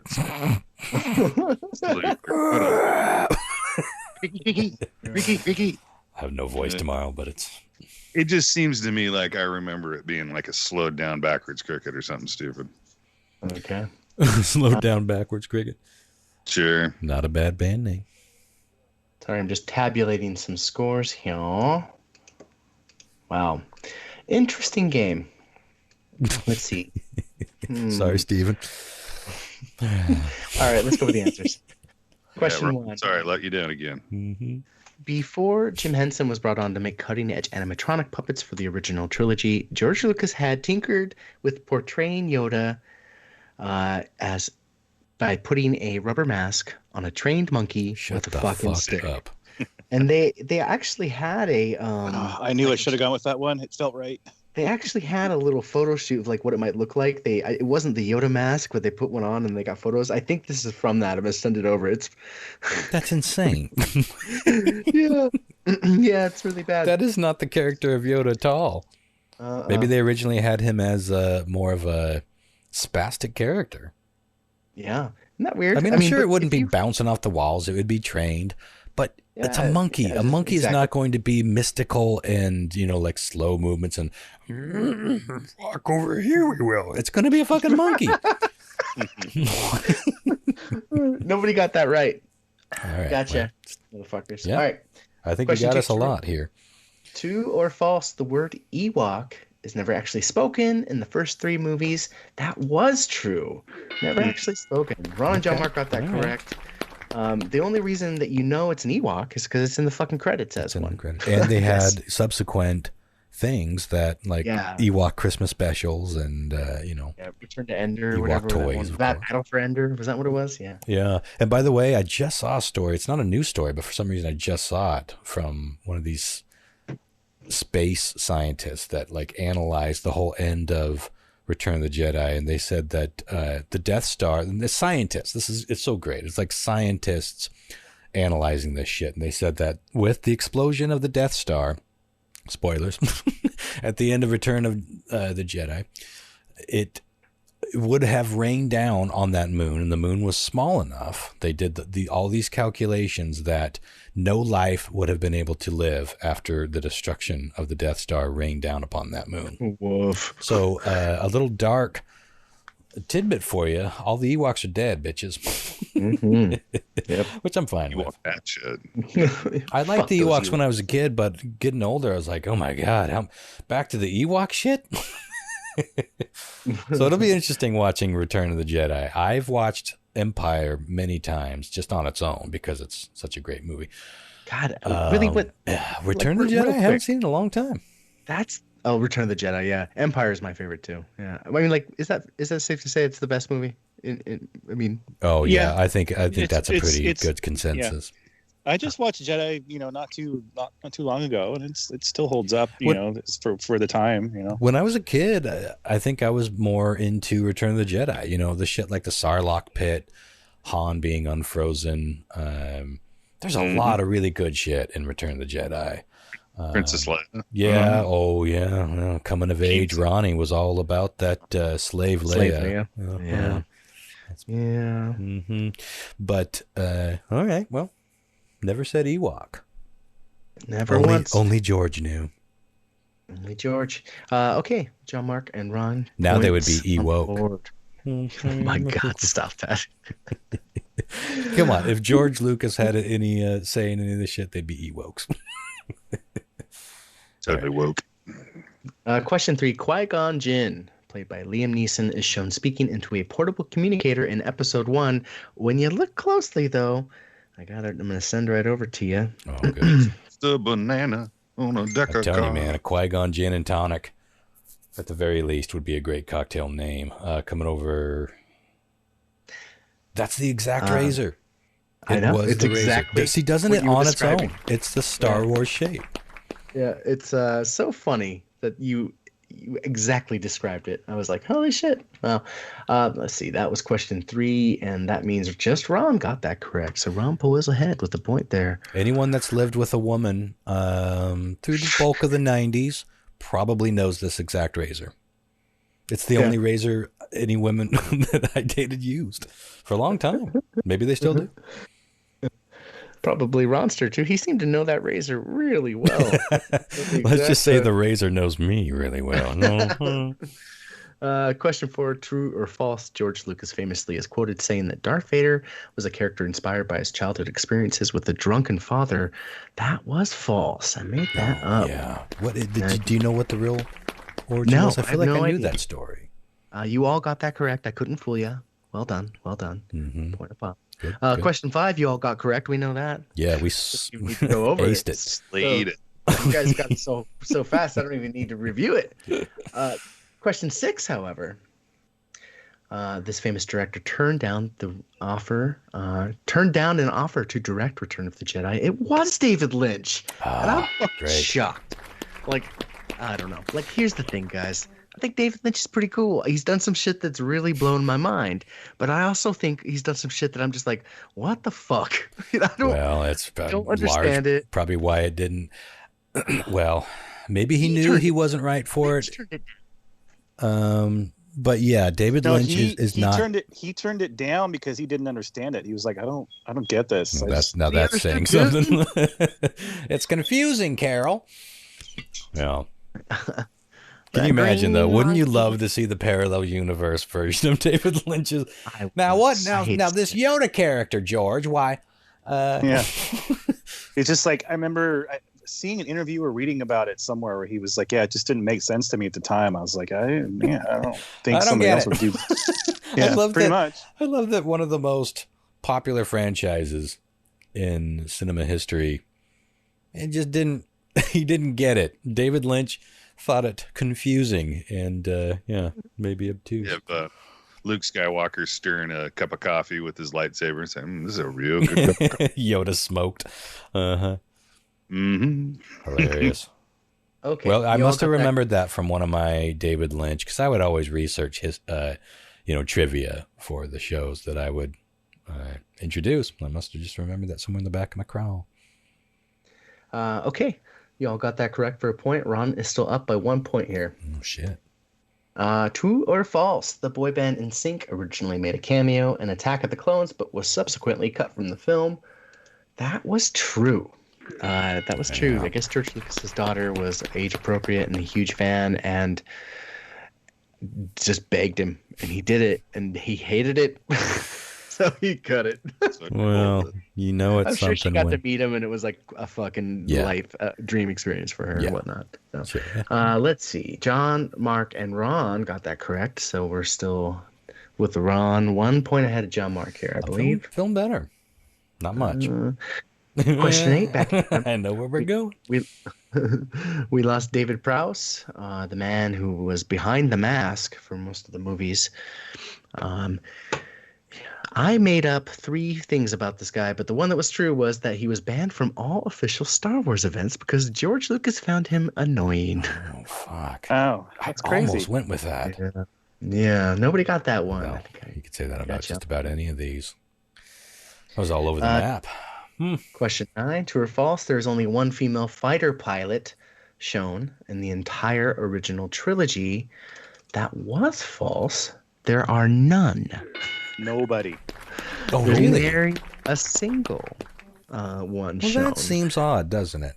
The future is quite sexist. Well, we don't know if this is the future. It's just far away. That's why I asked you to clarify, because in the special editions, like the recuts, they actually put in some female fighter pilots. I think you're right. And I didn't think about that. And I don't think the trivia I found was, including that. It's fair to go on the originals with that kind of question, I think. I do think, to answer the question of, could they have been in the background? I believe the fighter pilot attire was much more specific than, the people that were wanding in X-Wings to land. You know what I mean? Yeah, like they had a get-up, just random, including helmet and whatnot. So, but I could be wrong. Maybe there was one of the background. And I guess they had written parts in the script for female fighter pilots. They just never made it in. I don't know. Well, when did they allow? I'm just going to look it up, unless you guys know when they allowed women in the Army for the first time. Like 6 ABY? Women. It wasn't an Iraq War. I feel like it was pretty. Like for his fighting, not just his. There have been women in the Army since the Revolutionary War, but, I guess battle. Infantry, put that. But currently 601 women are in the. But now there are only 600 women in the infantry? I don't know. Front lines, man. This is according to the Army.military website. 601 women are in the infantry. Why can't I say that fucking word? I don't know. Infantry career field attending training. This can't be right. Maybe I'm not searching the right terms. Anyway. When were women allowed to fight wars? Over. 1948 is when they were allowed to serve full branches of the military. Oh, I guess I was wrong about that. Women in combat. Well, then now Wikipedia says 1979. Well, these answers are all over the map. Sorry. I was hoping that would just be a year and we could move on. But anyway, strange. Yeah, that is strange. Well, even if it was a novel idea at the time, you would think that science fiction would allow for some badass female fighter pilots, but no. Okay, and lastly, question 10. The sound a TIE fighter makes is unmistakable. Give me that TIE fighter sound, Ron. No. Wow, what happened to I'm getting further away. Yeah, I lost it. That TIE fighter explode. Wow. It's good. That was a fighter that got shot down. That was just a failed orgasm. Yeah, I'm losing it. I'm getting less gravelly. You got to have that gravelly aspect to it. Very throaty. Vroom. I'm dying to know what this answer is. Okay. It was actually derived from two noises. Well, it was two noises mixed together. One of them was an elephant. Oh, fuck yes. Ronster. Holy shit. Great. You got all but two questions right, and those were the two that everyone got wrong, that everyone completely whiffed on. Interesting. So well done, sir. You did know your... Oh, okay, here's a bonus question. What was the other sound that it was mixed with to make the TIE fighter sound? Ooh. I would say something like an air raid siren or something. Any other guess? Wiffle bat? That's a good guess. Wiffle bat. Joe Mark, you got anything? Wiffle bat. I'm not sure. Some kind of AC unit or something, or like a yeah, it's good. It's got something mechanical in it. Like a fan, or I don't know. It's actually car tires on wet cement. What? Oh, huh? Crazy. Do you know? So Ron won. Yes. Ron won. I won. Holy shit! And so did Steven. You don't win a prize this time, but you go into the kitty to win a prize for our monthly championship. Sorry, Thad. Thad's actually a friend of mine in real life. Well, Thad can smack you in the face in real life. I bet Thad is the one who's ultimately the loser here, because he's like, I got this. John Mark, easy in the can. It's John Mark. It's Star Wars, for Christ's sake. Yeah, well. Do you guys, bonus trivia question? Do you guys know what the laser blaster rifle sound was derived from? Oh my god, I used to know. Hold on. The laser blaster. Like the pew pew pew thing? Yeah. I can't remember. Was it windshield wipers? It's like the guy wire on a telephone pole. Oh, yeah. And they tapped it with a hammer. Like, bing, bing, bing. That's good. That's good shit. I do think I knew that one. I just forgot it. All right, guys. Well, that was fun. Good job. I'm impressed. It was nerve-wracking. How well you did. I thought I was a bit more clever than you. I was wrong. Well, you know, Star Wars is a thing where it's like, if you would have given me a Star Wars quiz, like probably in early 2000s and the late 90s, I would have felt pretty confident about it. But now, God, you can go any which way with Star Wars, and you can talk about shit that I don't know. The most popular Star Wars franchise right now is The Mandalorian. I have not seen one single episode. You know what I have seen, though, and I'm glad we got on this topic because I wanted to bring it up, is I think I just started season 2 of Cobra Kai. I thought that I was a few episodes into it, but I had only watched the first episode. It's fun. It's fun. Huh? It's not what I would call like a super great quality. Well, I think it's a good quality show. You know, doesn't feel high budget. Yeah, there's something about it that I think might throw some people off. But what it is a love letter to vibe. Exactly. It's a love letter to the 80s. It's a love letter to the original.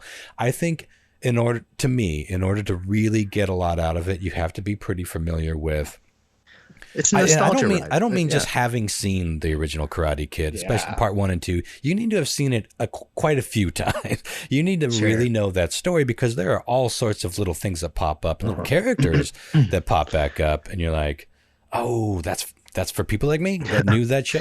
Let me tell you, we finished season 3, and I felt the same as you through the first 2 seasons. I was it was like a perfect distraction in a time where we need some feel good, stuff. Mm-hmm. Season 3, that nostalgia well is completely dried up for me. And it was I was annoyed. And I was annoyed because the shit the kids do, without any spoilers, just a continuation of the first 2 seasons, where they're like having fights at house parties and kids are getting hurt and thrown off balconies and shit. And we're just like, where are the fucking cops at, man? You're a parent. You're approaching middle age and you're a parent. Yeah. Yeah. It's so far out of reality, though. It's just like, bro, like it takes, like, I get 2 fucking middle-aged men having a quarrel about shit that went down in their childhood in an Applebee's parking lot. I can fucking understand that because it happens in that show, but like, no.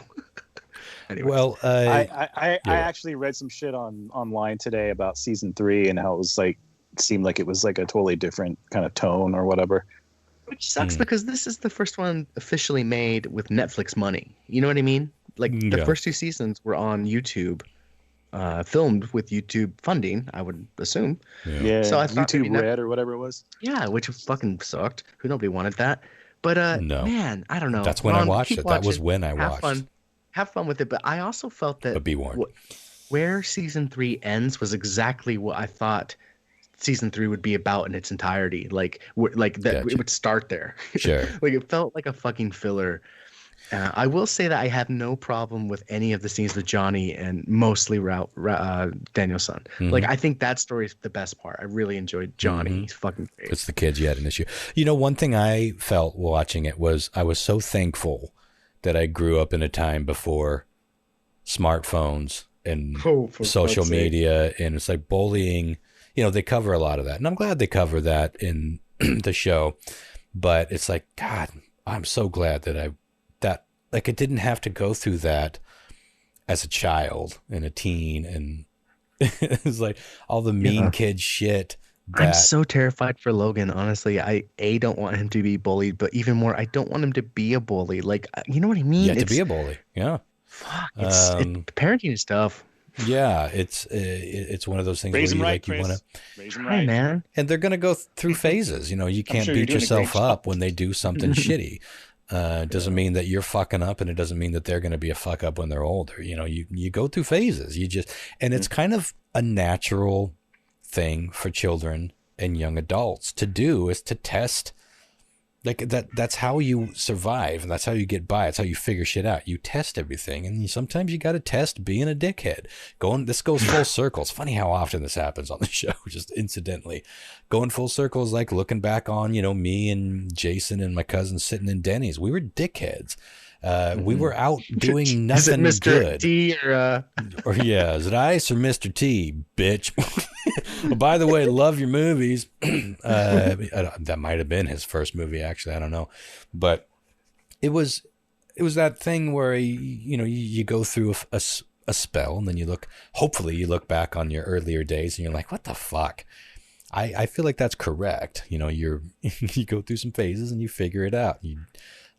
So. It is tricky, but the other side of that coin is I do feel like the younger generations are way more advanced in a lot of ways than we are concerning things like bullying. And, like people speak up now, and people understand that it's not something to like I think sometimes in the show, they maybe get carried away with everybody ganging up on people. I think that does still happen, but it doesn't seem to happen as much to me. From what I've witnessed, it seems like there has been a major tide change where kids realize that bullying is fucked up, and it's kind of become more of a trend to be anti that shit. There are always going to be bullies, but I think more in real life, more people stick up for that sort of thing than they did maybe back in the day. I hope so anyway. And even if I'm wrong about that, the kids these days are definitely more advanced than we were concerning things like being accepting of other nationalities or other lifestyles or other, gender situations and all of that. That's all stuff that they've grown up right in the midst of the storm of, seeing it come to fruition. And a lot of them just don't get why it was ever a big deal, which is a beautiful thing. So hopefully by the time your little youngin is in public school, it'll be something that none of us would even recognize. It's just a different vibe. But we've seen how quickly things can change in this country in terms of tone. So ultimately it could be more dependent about who's running the show, who's, what the big trends are. Yeah, it's a scary thought when you got youngins that you are responsible for. Absolutely. Anywho, well, shall we get on out of here? Congratulations, Stephen. I gotta say, I felt bad when I saw that you had drawn the death card, the Ronster card. But here I am, back-to-back wins. I still think next week we'll play the same game. We'll have whoever posts first gets John Mark, because he's still way ahead of all of us. Lyle, I think, is still ahead of me. Total fluke, you winning 2 weeks in a row. I think so. And Star Wars is not something that we're going to be talking about often, but that's something that has been potent in my life. So might have had a leg up on that a bit, although I wouldn't have thought over John Mark. So we'll stick with that. So first to comment gets John Mark. Second to comment gets Lyle. Third, the Ronster. And if I keep on winning, which I won't, we'll mix that up. But for now, let's do it that way. And Steven is in the running for the championship prize. And we've got some good... do we got some good ones that we will be sharing in the not too distant future. All right, you guys. Thank you very much. This has been fun. I gotta go eat. All right. Eat up. Night, guys. Night. Bye.